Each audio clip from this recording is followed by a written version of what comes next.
Heroes of Humility. This is a show about social and behavioral snafus. In this episode, we're going to discuss fancy hotels. Yeah. And we're really going to get into the nitty-gritty of communicating with other drivers. It's,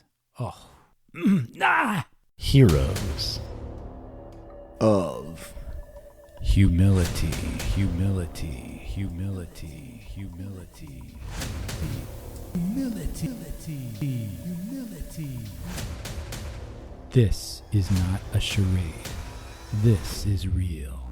These words you are about to hear are coming from real humans on a mission to save the human race from itself. Buckle up while these delusional heroes of humility, aka hoes, attempt to right the wrongs in everyday human behavior.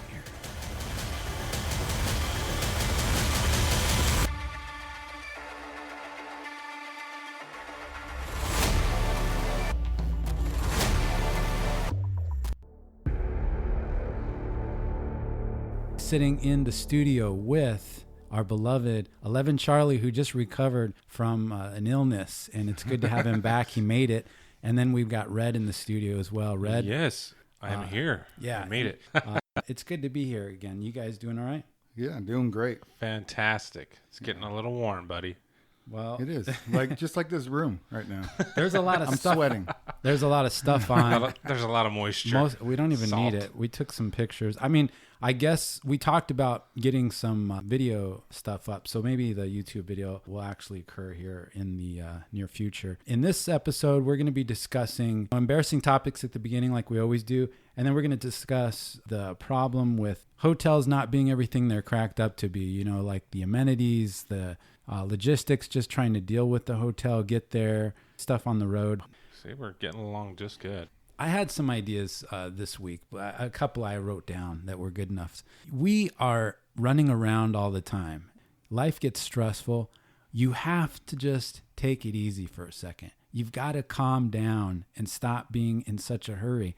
And if you don't make time, like a serious commitment to that, I think that you are setting yourself up, and you look back over a day or a week and you're like, man, I was just running around stressed the whole time. This kind of sounds like Ferris Bueller. Yeah. What was that? Everything he director's name? says comes from an 80s movie. I can't help it. He still lives in an 80s It's in my movie. DNA. I dress like I'm in an 80s movie, which true. I think is good for you guys just by, you know. Yeah. That's why I make the It's drive. going to be like me, just my for my pleasure. Just being in the same vicinity as the 80s wardrobe will help. But yeah, I think there are times where we just get too wrapped up in stuff. Anyway, that was a thought I had. I didn't say it was going to be a good one, or there's going to be too much to it. But Well, that It's thought's good. gone. It's good. You got to live in the moment. That was a quick moment. ouch. So yeah, the other thought I had was remember when we were talking about the weird things I do to take care of myself? Okay, today. Yeah. I realized there's just so much in this area, but I do want to say something else that I left out. I discussed how it's important to have some citrus in the morning, you know, like lemon juice, because it cleans out all your pipes. The thing is that sometimes if you're eating or drinking a lot of acidic foods, it can be harsh on your teeth, right? So Interesting. in the morning, Oh. I noticed I left out an important hint to help our listeners and to help you guys. See, look at this. You and- brush your teeth before and after? No, that's kind of a Tarzan way of thinking. No, I You shotgun it, right? You double barrel straw it to the back of your throat. dude, I you freaking are this guy. You're like Rain Man, dude. I could see you. savant. Yeah. I mean, the next guess was like a butt funnel. That's not a bad idea. Dude. Don't give me any ideas, because I'll Yeah. execute The that. kids at this high school have showed us many ways that you can. I would probably need some just your assistance on the butt funnel, situ- but I'm or a mirror. I guess if you used a mirror, Oh, that's a great picture. yeah, that's nothing you ever look at, right? One time I was hurt myself in a football accident. I was playing with some buddies on the beach, like I was in my 20s. The next day, I had black legs going from the top of my gluteus maximus to my ankles, and basically I tore. You had black legs? I had bruised a bunch of black and blue Oh, I get it. bruising. So like you did when you're doing like ground fighting or something and you keep getting hit, but I hadn't hit my yeah. legs. I had just You're not they had supposed just to talk tightened about the real Fight quick. Club. in this situation, dude, my legs were jacked up. Oh, too late. You got to be careful. I mean, that's not something you usually look at. So I had to use a mirror. Oh. And I was like, wow, this is... but I had to inspect it, and see what was going on back there. Not everybody has balloon knot. mirrored bathroom tiles. I digress. Look, and here's the other thing I was thinking along the lines of taking care of yourself. Now, there's nobody here probably to present the opposing view of this, so this is going to be a little bit partial. But these proteins and these things that everybody is all wrapped around the axle on, am I getting the right one? What should I get? You realize that this stuff is not well regulated. So if you can fit the protein meal that you're about to eat in the palm of your hand, this is just my thoughts, my theory, that's probably the best thing to shoot for. And you can see what you're eating. You have no idea what's in those powders because they are not well regulated. You're putting your faith in the fact that somebody is delivering you. Do you think someone's going to take a bunch of peas and chicken or whatever and then put it in a blender and then very expensively process this and put it in that powder for you to eat? No, you have no idea what kind of fillers, and just because of the ingredients they put on there, you don't know. So I just think that's kind of a thing I wanted to take a shot at because, again, these are the thoughts I had. I apologize to the listeners today. Yeah, I won't be responsible. There's going to be some probably negative emotions that are going to erupt from listening to this, especially if you're diehard protein powder drinker guy. When I was a kid, the only powder I ever saw in our house was that stuff that you used to make non-dairy milk, and we even got rid of that. I mean, that's just. Do you remember that? That was like, it seemed to be like it was predominant when I was a kid, but yeah, I don't know why that came into my food regimen as well. Powdered milk, and it just does not taste. I mean, as much as your parents are like, it's the same on cornflakes. No. Oh, you might as well just use water.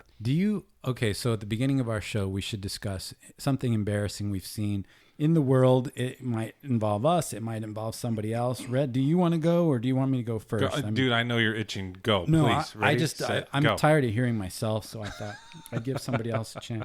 Obviously, you could do a whole podcast, I think, on driving. And driving it should involve more give and take and more defensiveness than it does. You go into the road, especially on the freeways, you're going to see a lot of offensive conduct, a lot of offensive driving. And I have a theory that spills over into driving as it does into a lot of other things where I think you see rudeness. And it's just this anonymity. It's what people think that they have no connection to other human beings and they can behave as they want by being labeled as Joe Schmo in the red car, and they drive away behind the glass. For some reason, they're emboldened to just act like a complete lunatic. And I noticed Kinda this like behind a computer screen. Yeah. Exactly. Oh, good. Yeah, when you see people blast stuff on the internet and say things and get everybody all fired up. So, I waved somebody over because there was a long line of traffic. There was no way this person was going to be able to get into the traffic. I was in a very busy area. So I went ahead and waved them, and I kind of put my hand up. Now, they saw me, but they tried to pretend like they didn't see me. And I don't know if they were just awkward, if they were just a very introverted person and communicating with them behind the glass. But people are so used to being anonymous. And so so I'm trying to wave them in. They don't take the cue.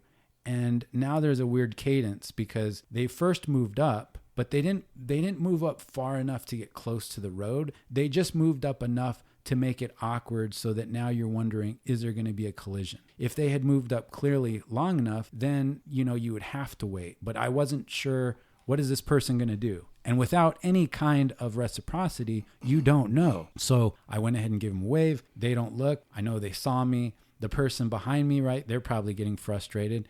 And now there's like this small tug of war. So I had to start to move. One of us had to make a move. And this is where the potential for danger occurs. Then they started to move. And look, I've seen this both ways. I mean, I think, in other words, I think it goes across the gamut of gender. But the thing is this person was coming out into the road and there was no exchange of understanding that I think you need. And it's just awkward. It's one of those things that should be easily avoidable if somebody just, had a little bit of courage and said, you know what, I'm going to go ahead and make eye contact with this stranger. That's what I was going to ask. Could you tell? Sometimes people's window tint is so dark you can't see them at all. Did you make eye contact with her as you're motioning? This is a good question. But I did. I try to do. I've only done this when I've had to be in busy downtown traffic. I only will do this if I feel like there's a shot at this occurring successfully. Yeah. If I don't, it's all about the flow, right? Yeah. When it comes to traffic, yeah. Like you don't want to disrupt that, and I think people get so focused on that when you were like, "Hey, jump in real quick." Yeah. That's so out of the norm for them that they didn't think fast enough to jump out there and take the opportunity. Now it's it all just kind of about creates timing, a domino effect. Yeah, it is a domino effect because it affects the person behind me. Yeah. And then there's some other things that have to occur. There's this exchange that is like the glue of society that holds us together. And it's also an exchange of courtesy. Yes. So eventually what ended up happening is I had to stop so that she only had, because she was moving out in front of me, we started to go. So then she came out in front and I had to stop and let her go. And it was very close. The thing was, there should now be an exchange, right? There should be Put a hand up, a little do something. wave, a little smile. Even if you don't look now, when you don't look at the person and you give them kind of one of these, that's even something, Yeah. Now, if you get the extra smile or whatever that also goes with the wave, thumbs up. that's really, you're a superhuman being. You've really Gotcha. But if you don't even give the wave, give them the head nod like your two homies or whatever. Pierce is over here ready to kiss babies and have parades in his name. I think that it pays it forward. It just puts everybody in a good mood. How many moments of those during the day are neglected or mishandled, and then it just leads to bad energy? And it's not necessarily, that you're thinking it through, but after a while, I think for everybody, it just makes people on a subconscious level, they just become like animals, and we're all just looking out for ourselves and being indifferent to others. But if you take the time and You know what I just realized that I do that's probably really aggressive is when I'm in a situation like that, I don't like wave people with my hand over. I point at them and then I point where I want them to go. And it seems to be pretty successful. that's your SWAT training, It dude. is. That's your tactics training kicking It in. is. You've It got to is. be like that And sometimes. I just realized that, man, that's really aggressive. That's a model. It's aggressive, but it's also Like this probably guy's telling me what to do, and they Yeah. just And he's pointing point right at at them, me. yeah, and then you and then I point where I want them, Yeah. to, and then they just go, and I'm like, I'm okay. picturing you doing that too, with a very stoic face, your sunglasses, your hat on. And I did that once, and then the person didn't go. Yeah. And then it was like, And now they just challenged you. You want to fight now? Now we have to fight, dude. We have to fight because you wouldn't take. I was trying to help That is you. a challenge to your manhood. Yeah, that's what it is. Yeah, we're fighting. No, I think it's definitely regional too. The horn honking. I remember my first trip to New York City and had to go to Manhattan. So you land in the airport. Of course, it's super busy. You don't know where you're going, so you're looking for a cab, and you're hoping he's going to take you to the right place. So you get a cab, you tell him where you're going to the hotel, and you start going. And it's usually most of the airports in New York are about an hour drive to Manhattan, Times Square area. And as you go, it's just congested. It's cars bumper to bumper almost the whole way. And they drive with horns. I just remember driving with a cabbie, and he's honking his horn as he just merges lanes. As he gets on to the exit ramp, he's honking his horn. And the state that we're in, it's very different. We use horns very reluctantly. So I was getting nervous because I said, hey, do you always have to drive with honking the horn so much? Like, to me, if you just drove around our city honking the horn, you'd probably get shot at. I told him, I was like, hey, do you have to drive honking that horn so much? I feel my safety is, safety is in question. Yeah. And he just laughed and goes, no, that's just the way you drive here. And as we kept going, you just started noticing other cabbies driving the same way, and people crossing the crosswalk. He just toots his horn, and it's like, okay, he gets that eye contact. I think it's just definitely regional, because I know most of us, like when you're passing in front of a grocery store and you get the people that come out with a shopping cart and you're approaching it in your vehicle, there's always that timing, like they look like they're not paying attention. They're doing a slow step. I can make it. Boom. I don't want to wait. And just like what you just said, the eye contact is key. Yeah. Like, there's a communication. I see you, you see me. And one of us makes the nod. When for there's a somebody driver-pedestrian situation, everyone should be looking for that eye contact. Otherwise, it's unsafe. Oh, yeah. But then am I not? I mean, I think it's non-gender bias when you get people that just blindly come out with their shopping cart out of a store Yes. and don't look. Don't look and just both figure, ways. I got the right of way. I'm going. Yep. And to me, That's a they problem. do have the right of way. But I was still, when I come out, I want to make sure that person sees me before I get in the roadway, right? It's amazing that the person that could get hurt the worst isn't the one that's the most vigilant, you know? Correct, yeah. It's like you weigh a lot less than my car. You need to participate in this. You know, it's worse when you get a lot of people together, a lot of cars together, a lot of people in Costco together. The most precious thing in the world is time. Arguably, I think that's at least in the top two. I've given you some time. I've waved you in front so you can go about your day. You can get at least a little reciprocity would be good. And not just in the beginnings of how we get there safely, but at the end. You know? No, I agree. Like a little head nod, like, hey, thanks for letting me go, or even wave your hand. I know I do it. I guess in return, I'd like to receive that, like, oh, thanks, man. You let me and my family go by with the shopping cart. It's hot outside. You know, everybody, like you said, everybody's kind of busy, and it's kind of cool nowadays when somebody returns the gesture. With all that being said, I've been all around the world. Yeah, you've traveled a lot. And man, we got it so much better. Yeah. When it comes to traffic situations. Oh, yeah. Like the honking, like in India, I've been there a few times. Thunderdome. Oh my, it's terrifying. Yeah. And then I went in a rickshaw once, which is like the guy was riding a bicycle and carrying two big dudes on the back. And the guy looked like he was 80 years old, could barely go up this hill. And there's cars flying around as he's just going straight through an intersection without stopping. Because I think he probably thought he maybe couldn't get it going again. So he just went full momentum through this intersection. I was like, this is it, man. This is it. And everyone's just honking around us. I was like, oh my God. We're watching the end of this guy's life. Yeah, at any moment. I had a coworker that went to India too. And I was like, what is it like? Because I was supposed to go on this trip too. So I was really asking a lot of questions what it was like. And her response too was the traffic was just, really wasn't dividing lanes. Like that was not a concept And at if all. they do have traffic lights, nobody obeys anything. They just kind of, it's a weird flow. If you just sit and watch it for a while, it's so interesting. It's like ants, it right? figures itself out. It figures itself out.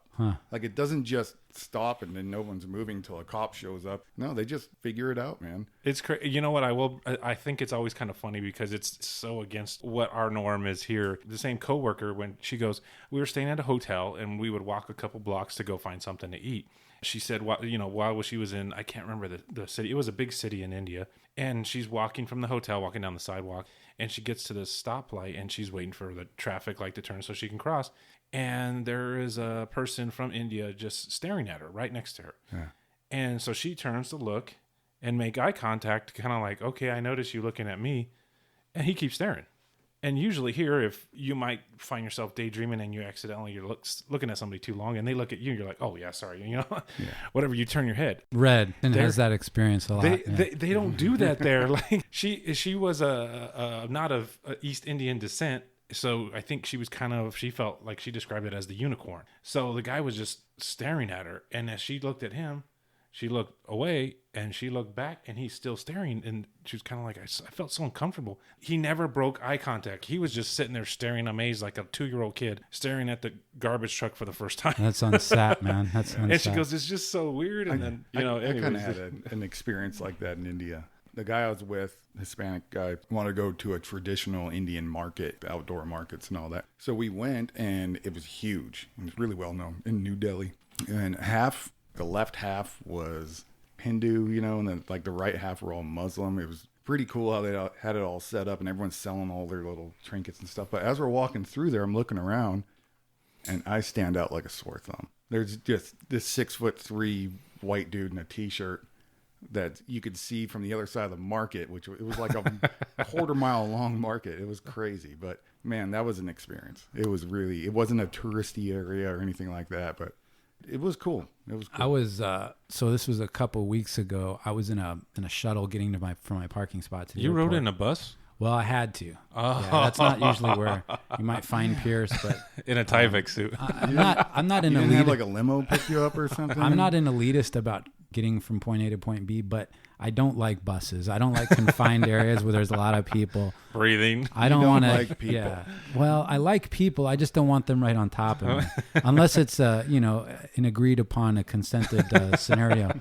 So we're in the bus, and they had just picked me up from my vehicle. So I got in, and I did one of these with the key fob right up next to my neck, and I pushed the button because we all know That gives you more range. Gives you more range. It works. It Now, does work. I know people are going to be like, if they haven't heard of this, they're going to be like, well, what is he talking about? Look, when you get out of your vehicle and you have to use a key fob to lock it, just try this.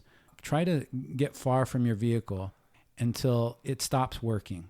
Then try it again, holding it right next to your neck, and it'll work. I put it just behind the chin. Yeah, no, Yeah. same here. Yeah. Like, A buddy had told me about that, and I did it, and it works. Now, So we now were in, you probably have radiation cancer. I took a But the small convenience- risk to yeah, make the sure that my convenience, car you was know, I locked do. up and I had peace of mind. You like to hear that little buzz, that little Yeah, it's a sound confirmation to make that- sure your yeah. car's. So we're leaving, and I was in a covered spot, and I couldn't make the guy stop. So I did that, and I saw the lights, and I saw it go off, and I was like, all right, win. Well, this gal was eyeing me, and in the shuttle, and she had this like long, uncomfortable amount of eye contact, like you were describing earlier. So I looked over her, and she just laughed, and I said, "You know about the key fob neck thing?" And she's like, "I do." And she's like, "I knew what you were doing." And I was like, "Wow, I've never met anybody that knows about that." And she was like, "Yeah, it works." And I was like, "Yeah." And right away, we knew that if this bus capsized or something went sideways, Holy crap. she and I were going to be saving everybody.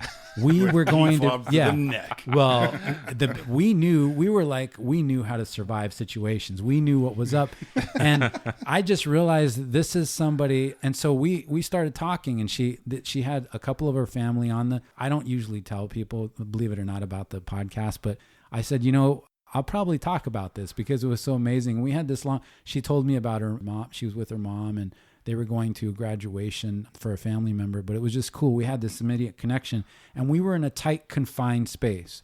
You couldn't avoid one another. And I think that is a breeding ground for kindness. I think there's an inverse relationship between anonymity and politeness. The more anonymous you can be, the more you will see jerks creep in to your exchanges and interactions. Yeah. But as soon as people have to be right next to each other, you may actually see people be kind, and it's cool to see. Yeah, that's like in those situations, I like to break the ice with like jokes or talk to somebody that looks like they're open to it, because kindness breeds kindness, and then everybody will kind of start being cool with each other. This kind of leads me into our topic for the show, which is the way that you see hotels dealing with congestion. They don't want congestion, I would imagine, because it can look like it's squared away, or they don't have things under control. But, it seems like when you go to a nicer hotel, they always have the valets out front, and they're always running out to try to get, take care of your car, but it's always mayhem. I've never seen one of those scenarios where it's not mayhem, unless it's like on a Sunday and, there's hardly anybody there. But these hotels, it just seems like it's so shallow. You get from there to the front desk, and they want everything to look like it's squared away, but you start to realize, okay, I want to make sure that I know where that guy put my car and how. It's not until you start thinking about some of the logistics that you start to get a little bit nervous, but they don't want you thinking about all that. I'll give you another example. I get all my stuff, I'm happy, I get up to the room, and the elevator, a very nice, it's glass, you can see all around, you're going up, and there's a towel laying there, like from a construction worker. Okay, no big deal. Then I get up to the top, and there's a ladder next to the elevator, and I notice the certificate, which is supposed to be in the elevator. Oh, did you notice that? Was the date current? It wasn't. It was not only not current; it was missing. I noticed you. Right, there was nothing in there. It was an empty frame. That now, means do you it think was under about construction. There was construction going on, And you were the test dummy for this. but they don't want you to know that. They don't want an observant person like myself coming to their hotel, because As soon as that happened, it was a chain reaction of observations. I saw hints and evidence. I saw forensic evidence of food in my bathroom that hadn't been cleaned. Now, first of all, I don't want to be in a hotel, a restroom, a hotel where Other the people last have stayed in the room? occupant. Yeah. Well, I Yeah, agree. okay. That would be perfect. But I don't want to. I don't want to be in the same room that with somebody who felt comfortable enough to eat in the bathroom. I don't want somebody eating in that restroom. You don't eat because breakfast burritos that in the makes me bathroom? worried about the room. Think about it. When Out you with the eat old in in with the bathroom- new. Yeah, it's How all dare it's you easy guys. clean. How dare you, You disagree spill with cheese, me on? hot cheese from your breakfast burrito, or Oh, I don't disagree. I don't want to see. Look, there's two things I don't want to see in the restroom. I don't put any literature in there. Okay, I don't want people touching a magazine or whatever because that's just a death trap. Number two. Number it's a two. petri dish. Number two, no, it's pun intended. I don't want to see food in where you do number twos. There shouldn't be any indication that somebody was eating next to a place where they're also depositing. You don't put in where you go out. There's a lot of You know, rules. there's only out. There's only out in the shit where you restroom. eat. Yeah, exactly. And that's messed up. And when I saw that, I was like, okay, what else did they not clean up? Now I'm staying in a murderer's room who eats in the bathroom, a lunatic, and they didn't clean it. Yeah, they didn't clean it. So then I start looking around. I'm like, oh, here we go. Here comes up. And Here that's goes the survey. That's the worst thing, dude, when you start to pay attention in a hotel. I don't care how fancy it is. You are going to be disappointed, man. I look, the grout, there's stuff in the grout. Like the tile looks fancy and nice, right? But there's something in the grout, and I'm like, nobody cared enough to get that, and I can see it. And that I don't like what I'm seeing. I don't know if it was a piece of a granola bar or a piece of somebody's body that had been murdered in there.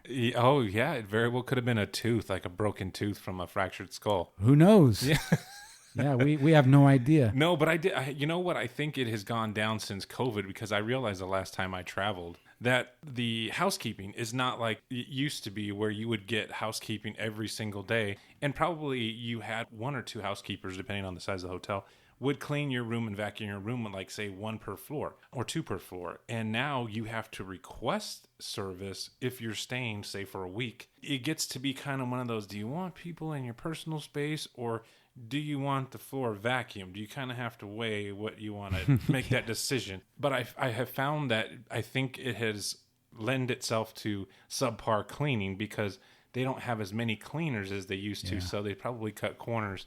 And that little piece of Fruit Loops by the back of the toilet would bug you. Yes, it will bug me. And I don't know, do you guys leave a little something for your maid after you leave the room? Yeah. Okay. If they've done Yeah. really overtime back in the day, Yeah. that being like It was a big deal, right? They would do a really good job. It took pride and all that. But Yeah. over the years, and I've been staying in hotels for the last 20 years, for work, Yeah. like all the time. Right. All over the U.S., all over the world. And the U.S. has really declined in that area. Not everywhere, but most places, they just don't do that good of a job. I bet they're having a hard time. I can keeping tell you from the flip side, many moons ago, I did actually work at a hotel, did valet, front desk. Oh, wow. And I helped out with room service and stuff like that if they needed a tray ran, all that stuff. So I kind of got the flip side of it because I think until you have worked in a tipping industry, you can appreciate what it would be like to give any money or even maybe a little extra to somebody who you felt has done you well. And it goes a long way just by giving somebody a couple extra Just bucks. the gesture, I mean, Shows appreciation. Yeah. it does. And I mean, I will say I don't tip every time like I go to a trip, especially nowadays with if I'm working most of the time, I don't have them come into my room all the time. So I feel like, and plus if you're by yourself, it's way different than when you take your family and there's Cheetos and stuff all in the bath. I would, you know what? If I'm with my family, they're getting some money. Because these are some messy people. I've raised them. So How many times can somebody look past the stain that's been there way too long next to the lamp in the corner? if I was in the service industry, I was a maid. What's the correct term for it? Is that just maid for everybody? I don't know. Probably room attendant or something. An attendant, like, a technician, Yeah, a cleaning Housekeeping, technician. right? yeah, House- that would be the traditional housekeeper. term, But it's not a house. That's nowadays it would All be right. some sort of Well, room. they're a technician. keeper. They're a I've keeper just of the seen them, room. They call themselves the house. The keeper, It's not a house. the house of the keeper of the houses. That sounds legit. If the keeper of the house has had to, if I was the keeper of a house, I'd want to say something to the manager. Hey, you know that stain that's next to the lamp? I can't clean that with the technology you've given me. So you need to Can you get rid of imagine? that You're the because family that's waiting for this guy to clean We your need room. our technology to advance here. Yeah. Guys, it's midnight. I haven't checked into my room yet. Well, Pierce is actually. well, that's affecting He's my taking a tip. That's affecting my bottom line. You need to get rid of the stain because when I leave, people are like, "Well, our keeper of the house isn't doing a good job. Get rid of this." He's guy. up there inventing Yeah. a way Yeah. to clean a spot Yeah. in that room. And There's one spot in the shower, guys. Family, if you can just hold for another, like at least 2 more hours, there's a spot on the grout in the shower. He's trying to get to it before you get into it. this when we get our I mean, I know when people check us out on Facebook, they'll see kind of a promo to the show. I was in this particular room and it was a beautiful room, but it was all show and no go. They had this huge shower. You had to get up onto a stage to get into the shower. Oh, sounds very fancy. And then you thought, well, there's no partition stopping the water. He was very upset. He From- was sending me pictures. I sent 11 a picture, dude. Wow. So I These are very good pictures. well, I like to it see. was there was a difficult scenario because there's no, and so I thought, well, I'm assuming the keeper of the house has done some science and figured out the water will still stay in the shower. No, dude. There was a glass thing that was supposed to look all fancy, but it didn't have a job. It had no utility to keep the water out of the rest of the restroom. So I got up onto the stage to do my performance in the shower. Oh, And very the good, water sir. just starts, and I only had, they also seem to be getting chintzy with the towels. So I had like 3 towels, but 2 of the towels, which I hadn't done the proper preparation for the shower, this cataclysmic I mistake. feel like you would bring your own towels. I might, don't put that in my head, dude. Don't give me any more to worry about. So I get the one towel, a washcloth ready. I got everything ready to go. And the rest of the towels are in another zip code. For some reason, they're nowhere near where I need them. And there's only like 1 or 2 hooks, but everything looks really pretty. Okay. So then I look down and there's a small body of water. When I say small, it was like a lake in the shower on the restroom floor. And I couldn't get to any other towels or anything without now putting my foot in the grout that has the granola or whatever. And with now a granola a grout. sea of water. Oh, yeah, my it's a God. sea of water with food in it and DNA and whatever other Liquid human. excrement that came out of the last occupant, which they didn't bother to, So I'm like, and then the air came on. So I actually stood there for about 10 seconds and I thought, My what? life is over. Yeah, I almost laid in the shower and just in the fetal position And said, just "This is crying, it. like- I'm done." So Like I Ventura. grabbed Oh, I grabbed the towel and So I he said, just doused his whole body in hand sanitizer. either I use the one towel I have to dry my bod, or to try and dab up some of the DNA on the floor so that I'm not just wading in it up to my ankles, right? I'm surprised you didn't call the keeper of the house over and say, "Hey, I'm in the shower. I can't get out because there's a puddle of water. Can you send somebody now?" I should have called you. I should have phoned a friend, man. I didn't know what to do. I prize myself on being adept at life, but I was not clear on how I should. So then the air came on, and it was like that uncomfortable air conditioning air that you think, has that been filtered? I mean, is this the right kind of air for me? Is and there my, still granola Yeah. in it from the previous Look, guest? if there's granola in the bathroom, what kind of air are they pushing through to me now? Like it could be, So I just thought, well, they had one of those origami folded. It looked like a swan, one of these towels, and I thought that thing is never going to serve any purpose. Number one, somebody spent way too much time handling that towel. That towel is never touching my skin, okay? Because, dude, they put their hands all over it. I don't know what that lady was dealing with, or man. You don't So think they put their hands on it when they fold it normally? no, they don't have to spend a lot of time on it. They just put it up on the thing. Yeah, Oh, don't you got try to his mind introduce spinning. logic into this. Let's not introduce too much right, logic. let's stay It away. was an emotional experience, okay? So I grabbed He was that. very upset. I grabbed that swan and I threw, and that swan drowned on the floor. It's ironic because I took that towel to try to, but I had to leap to another part of the room to get to this towel, and I nearly killed myself, dude. And I thought, what an awful way to go. How horrible would that be for my loved ones to get a call? Yeah, we regret to inform you that your son is dead because he stayed in our hotel. You know, our shitty, pardon my He language, our died granola naked infested. on the bathroom floor eating granola Yeah. somehow because it's Trying to survive off the rent, but he wouldn't eat the granola. He just died because it wasn't clean. Yeah, this is just I'll let somebody else speak, but I got so many stories, dude, about hotels being just, all show and no go. I've got this is a short story. I was staying at a hotel in Tucson for work, and after the first day, it was me and another guy.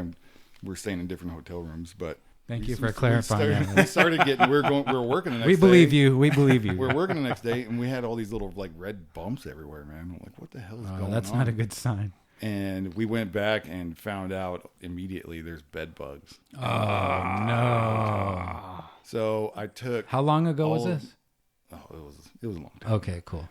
So, Just kidding, but so I took all my stuff to a dry cleaners, and I was like, this place, and I told them all about it, and they're like, we'll get it out. And they just basically fried all the clothes. Dried it. Yeah. Dried the hell out of Yeah. it. And so they got rid of everything and then went to a new hotel. And Wow. a nice I one. want to go to a new city. Did you I'm curious, did you tell the hotel staff that? Yeah. I went there, and they like denied it, and they were just, I don't think they did anything about it, but. No, that always makes you wonder, because if you're the next guy coming in, you know what I mean? Like if you travel all over, like you said, Yeah. it could either one be the hotel's Well, I mean, fault or somebody else that brought it If to I the went room. home that day, I would have taken all that home. It would have infested my, Oh, yeah. my house. Yeah. Like that would have been terrible. Yeah, because it always makes you wonder. I mean, not like I said, I worked at a hotel, and it was a higher end hotel, and we had an experience of that. And you're like, well, people do travel all over the place, and you can't just necessarily think that when the hotel did it, because they don't want bed bugs, right? Yeah. And somebody brought it there and then left, and obviously didn't say anything, or just unwittingly didn't know that they transferred their bed bugs over to the hotel. So you work in the front desk, you call housekeeping, or your housekeeper or keeper of the house, as you wish. Well, I mean, at that point, you got to get rid of mattresses and everything. I have no idea what they do to remedy that. I call keeper of the house and say, hey, this is the situation. We need to get this room ready for the next person, right? Especially if it's a busy hotel, that you got to think they're going to want to try to get every room. I want to see like a priest come in. I want it to be like a Game of Thrones scenario where they just come in with a dragon and just torch the whole thing, man. And I wonder behind the scenes what that would be like to deal with. No, but you've seen the news where they have it at one of my favorite places, at the movie theaters. Oh shit! I didn't remember? know that. Well, that's why at least a lot of them, they went to these leather or vinyl style of chairs, because you guys probably remember. Just You're makes old enough sense. to remember when they had cloth Yeah. fabric seats. I'm not that old, but I know. And think about it. It's dark in there. You can't necessarily see, and you go sit there, Yeah. and Gross. you got 2 hours to get munched on. Yeah, that is gross. But if there you were think about stories it. about at the movies not too long ago where they had infestations of bed bugs, and Whoa.